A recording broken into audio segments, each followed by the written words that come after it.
Y success पर आप सुन रहे हैं कप्तान साहब, जिसके लेखक हैं मुंशी प्रेमचंद। पहला अध्याय। जगत सिंह को स्कूल जाना कुनेन खाने या मछली का तेल पीने से कम अप्रिय न था। सैलानी आवारा घुमक्कड़ युवक था। कभी अमरूद के बागों की ओर निकल जाता और अमरूदों के साथ माली की गालियां बड़े शौक से खाता।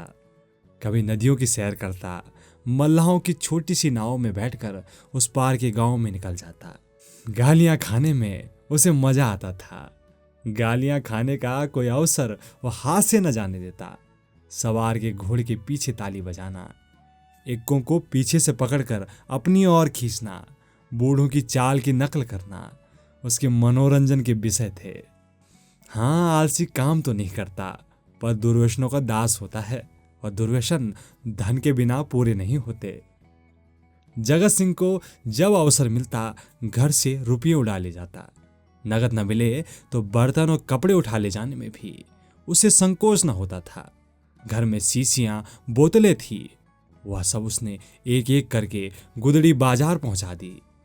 पुराने दिनों की कितनी ही चीजें घर में पड़ी थी, उसके मारे एक भी न बची।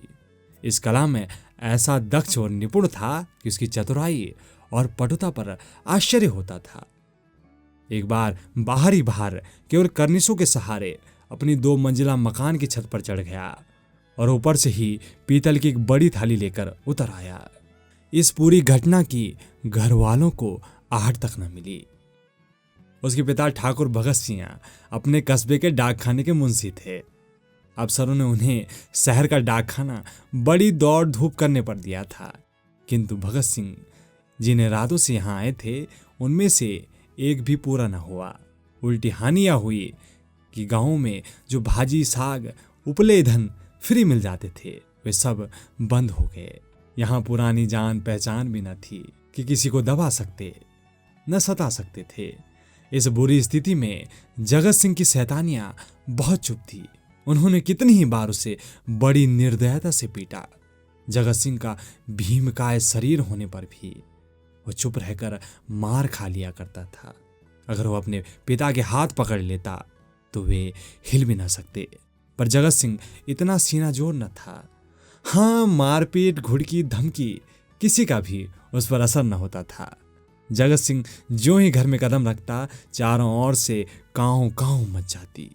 माँ दूर दूर करके दौड़ती, बहनें गालियां देने लगती, मानो घर में कोई सांड घुस आया हो। घर वाले उसकी सूरत से जलते थे। इन तिरस्कारों ने उसे निर्लज बना दिया था। कष्टों के ज्ञान से वह निर्द्वंद सा हो गया था। जहां नींद आ जाती वहीं पड़ा रहता, जो कुछ मिल जाता वही खा लेता। जो जो घर वालों को उसकी चोर कला के नए नए तरीकों का पता चलता था वे उससे और भी चौकन्ना हो जाते थे। यहां तक कि एक बार पूरे महीने भर तक उसकी दाल न गली। चरस वाले के कई रुपये उधार चढ़ गए। गांजे वाले ने धुआंधार तकाजे करने शुरू कर दिए। हलवाई कड़वी बात सुनाने लगा। बेचारे जगत सिंह को निकलना मुश्किल हो गया। रात दिन ताक झाक में रहता, पर कोई अवसर हाथ न आता था। आखिर एक दिन उसे मौका मिल गया। भगत सिंह दोपहर को डाकखाने से चले तो एक बीमा रजिस्ट्री जेब में डाल ली। कौन जाने कोई डाकिया शरारत कर जाए। किंतु घर आए तो लिफाफे को अचकन की जेब से निकालने का ध्यान न रहा। जगत सिंह तो ताक लगाए हुए था ही। पैसों के लोभ से जेब टटोली तो लिफाफा मिल गया। उस पर कई आने के टिकट लगे थे। वह कई बार टिकट चुराकर आधे दामों पर बेच चुका था। चट लिफाफा उड़ा दिया।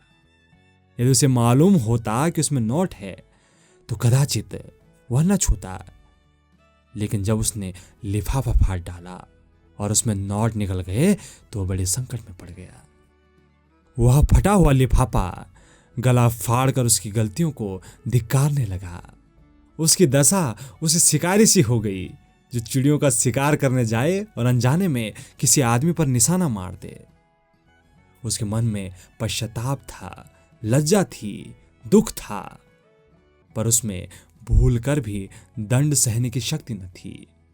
उसने नोट लिफाफे में रख दिए और बाहर चल गया। गर्मी के दिन थे और दोपहर को सारा घर सो रहा था, पर जगत सिंह की आंखों में नींद न थी। आज उसकी बुरी तरह कुंदी होगी, इसमें संदेह न था। उसका घर पर रहना ठीक नहीं।